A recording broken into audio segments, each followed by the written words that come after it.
ప్రపంచవ్యాప్తంగా ఎంతోమంది ఎదురుచూస్తున్న Netflix popular series squid game చివరి సీజన్ ఈరోజు ఓటీటీలోకి అడుగుపెట్టింది. స్క్విడ్ గేమ్ మొదటి సీజన్ 2021 సెప్టెంబర్లో విడుదల కాగా అంతర్జాతీయ స్థాయిలో ప్రశంసలు దక్కించుకుంది. నెట్ఫ్లిక్స్లోనే అత్యధికంగా చూసిన సిరీస్లలో ఒకటిగా నిలవటంతో పాటు 6 ప్రైమ్ టైమ్ ఎమ్మీ అవార్డులతో సహా చాలా అవార్డులను గెలిచి చరిత్ర సృష్టించింది. గతేడాది డిసెంబర్లో స్క్విడ్ గేమ్ సీజన్ 2 రిలీజ్ కాగా దీనికి మిశ్రమ స్పందన వచ్చింది. ఇక ఇప్పుడు ఎప్పుడెప్పుడా అని ఎదురు చూస్తున్న చివరి సీజన్ స్క్విడ్ గేమ్ సీజన్ 3 వచ్చేసింది. మరి ఈ సీజన్ డెడ్లీ డెత్ గేమ్స్తో ఫస్ట్ సీజన్ లాగే కిక్కిచ్చిందా లేదా అనేది రివ్యూలో తెలుసుకుందాం. ఇక కథ విషయానికి వస్తే మొదటి సీజన్లో హీరో విన్నర్గా నిలిచి ప్రాణాలతో బయటకు వెళతాడు. రెండవ సీజన్లో పేదవాళ్ళని టార్గెట్ చేసి ఇలాంటి దారుణమైన డెత్ గేమ్స్ ఆడిస్తున్న వాళ్ళ అంతు చూడాలి అనుకుంటాడు. దీంతో అనుకోకుండా మళ్ళీ అదే గేమ్లో చిక్కుకుంటాడు. ఈసారి ప్లేయర్ 456 అక్కడున్న వాళ్లలో కొంతమందితో కలిసి గేమ్ మేకర్స్పై తిరుగుబాటు దాడి చేసి ఓడిపోయాడు. సీజన్ 2 ఎండింగ్లో జీహున్ మిగతా ఆటగాళ్ల భవితవ్యం అగమ్యగోచరంగా మిగిలింది. అండర్ కవర్ ప్లేయర్గా కనిపించిన ఫ్రంట్ మ్యాన్ అసలు రూపాన్ని హీరో బయటపెడతాడా?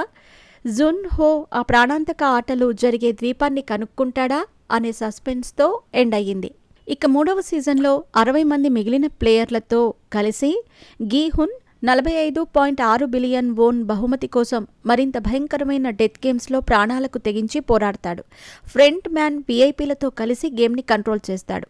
అయితే డిటెక్టివ్ హ్యాంగ్ జన్హో ఈ ఐలాండ్ను కనిపెట్టేందుకు ప్రయత్నిస్తాడు. మరి చివరికి ఆ ఫ్రంట్ మ్యాన్ ఎవరో తెలిసిందా? సిరీస్లో ఈసారి ఎలాంటి డెడ్లీ గేమ్స్ పెట్టారు? డిటెక్టివ్ ఆ ఐలాండ్ని కనిపెట్టగలిగాడా? క్లైమాక్స్ ఏంటి అనేది తెరపై చూడాల్సిందే. చివరి సీజన్లో ఉన్న కొన్ని కొత్త గేమ్స్ గూస్ బంప్స్ తెప్పించేలా ఉన్నాయి.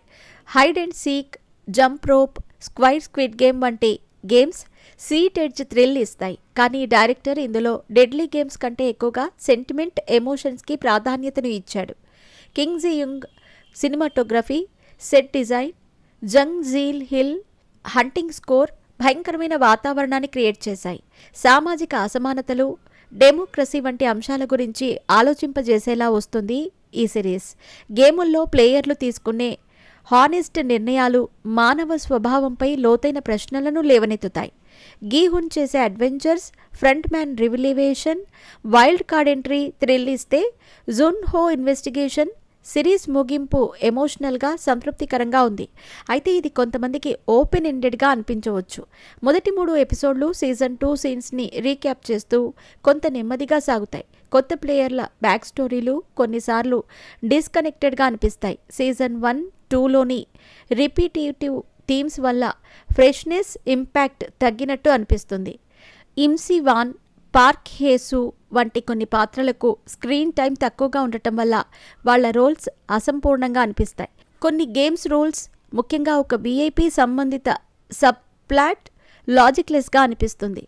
లీ జంగ్ జే గీహున్గా అద్భుతమైన నటనతో మెరిశాడు. ఆయన పాత్రలో గిల్ట్, హోప్ మధ్య సంఘర్షణను హార్ట్ టచింగ్గా చిత్రీకరించాడు దర్శకుడు.